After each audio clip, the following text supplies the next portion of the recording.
¿qué tal? ¿Cómo están?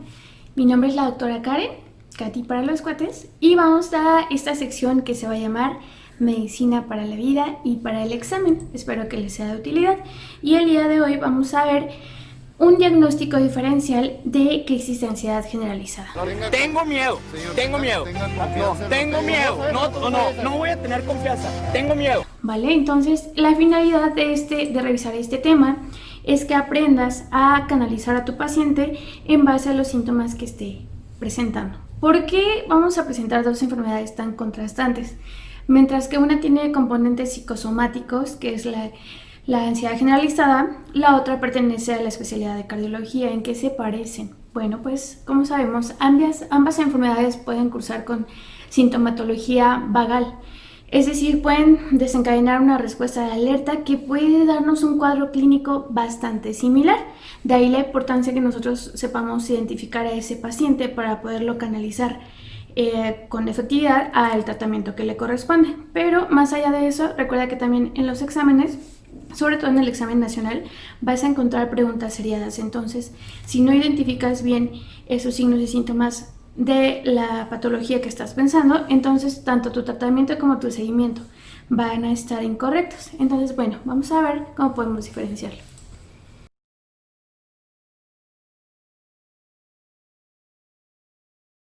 Bueno, lo primero que vamos a determinar, yo sé que a muchos no es nuestro favorito salud pública ni epidemiología, sin embargo nos va a ayudar mucho porque yo les cuento rápidamente, en la consulta a mí me ha pasado que llegan súper alarmadas mi personal de enfermería que hace mi triage y me dice, doctora, es que hay un paciente con dolor de pecho, que se está infartando, que no sé qué. Y yo, a ver, tranqui. No pasa nada, oiga. Entienda. A ver, ¿cuántos años tiene tu paciente? Lo primero que tenemos que determinar es si ese paciente tiene los factores de riesgo para presentar ya sea una cualidad psicosomática o una cualidad cardiovascular. Es decir, ¿qué edad tiene tu paciente? Tu paciente está en la población de riesgo para eventos cardiovasculares, es decir, es una persona mayor de 45 años, que además es hipertensa, que además es diabética, que no tiene apego al tratamiento. ¿Sí me explico? Entonces, si el paciente, por el contrario, es relativamente joven, es decir, de una edad de 20 a 40 años, una edad productiva, que no manifiesta tener enfermedades crónicas y que además, mucho ojo con esto, los trastornos de ansiedad, muchos de ellos se desarrollan en la infancia, entonces tienden a persistir si no se detectan y no se tratan.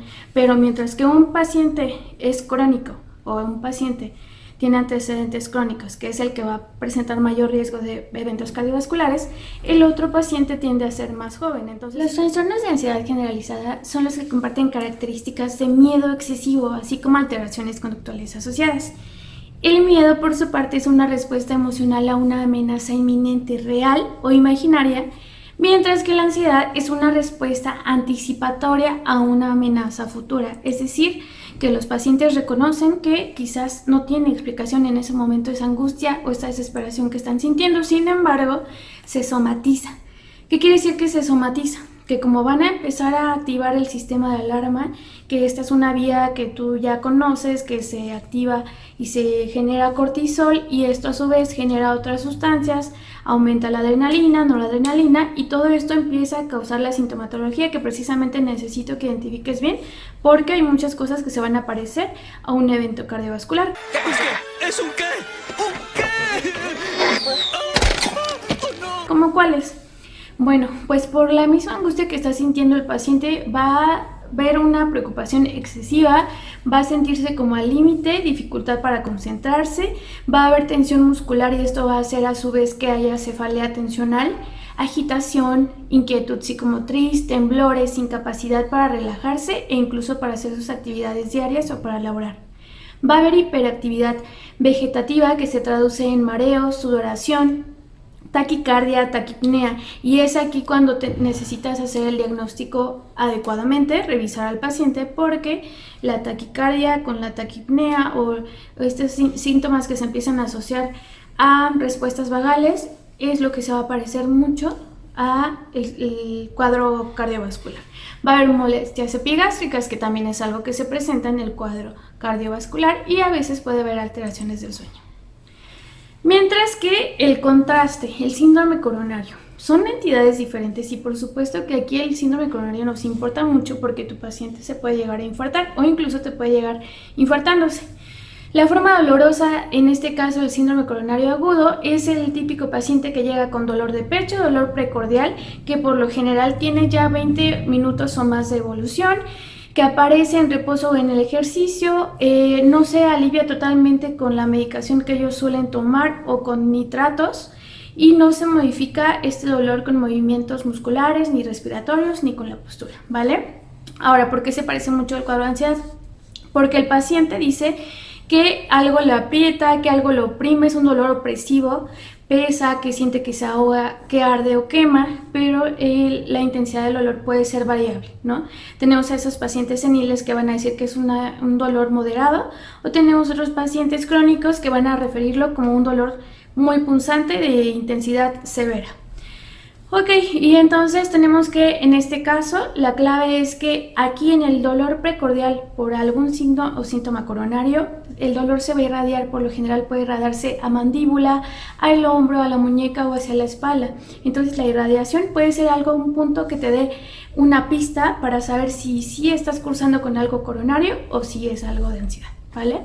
Entonces, bueno, tenemos que, ¿por qué diferenciar esta parte? El diagnóstico para la ansiedad va a ser meramente clínico, revisando el paciente, signos vitales, interrogando los antecedentes, mientras que el cardiológico vamos a necesitar ciertos marcadores, vamos a necesitar un protocolo, ¿no? En general ya se actualizaron los criterios cardiovasculares para considerar un evento vascular, y hay dos criterios principales que son hallazgos anatómicos de necrosis miocárdica o presencia de curva, elevación o descenso de marcadores biológicos, que básicamente son los laboratoriales que le tenemos que pedir a nuestro paciente.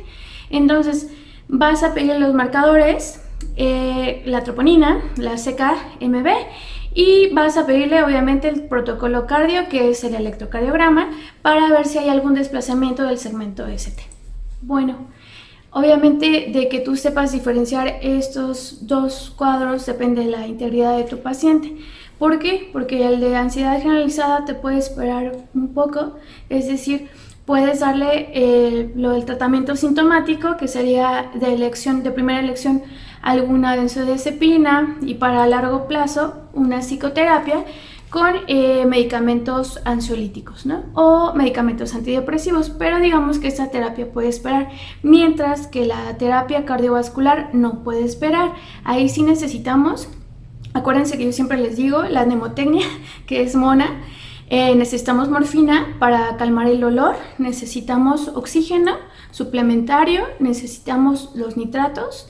Y bueno, estos tienen indicaciones específicas, estos los podemos dar nitroglicerina sublingual, puede ser, siempre y cuando, acuérdate también, algo que yo les hago mucho hincapié, es checar los signos vitales. Siempre antes de dar cualquier medicación tenemos que estar monitorizando la presión arterial sistólica y diastólica para asegurarnos que no vamos a generar un cuadro contraproducente, ¿vale? Y también parte de esta terapia, la A, correspondería a antiagregantes plaquetarios, que en este caso te recomendaríamos aspirina o clopidogrel. Ok, entonces con esto a manera de conclusión, acuérdate, el síndrome de ansiedad generalizada, puedes tomarte un poquito más de tiempo, interrogar al paciente, enviarlo a psicoterapia, y la terapia farmacológica es crónica, es decir, que no involucra, al menos no la vida del paciente, no se pone en riesgo en esas 24 horas, mientras que el cuadro cardiovascular es un código rojo, necesita ser atendido en ese momento por ti como médico y también por un protocolo intrahospitalario, que bueno, ya sería cuestión de ver cómo resultan los estudios, checar estos hallazgos, los laboratoriales, para derivarlo según corresponda a algún hospital de segundo o tercer nivel de atención. Espero que les haya servido.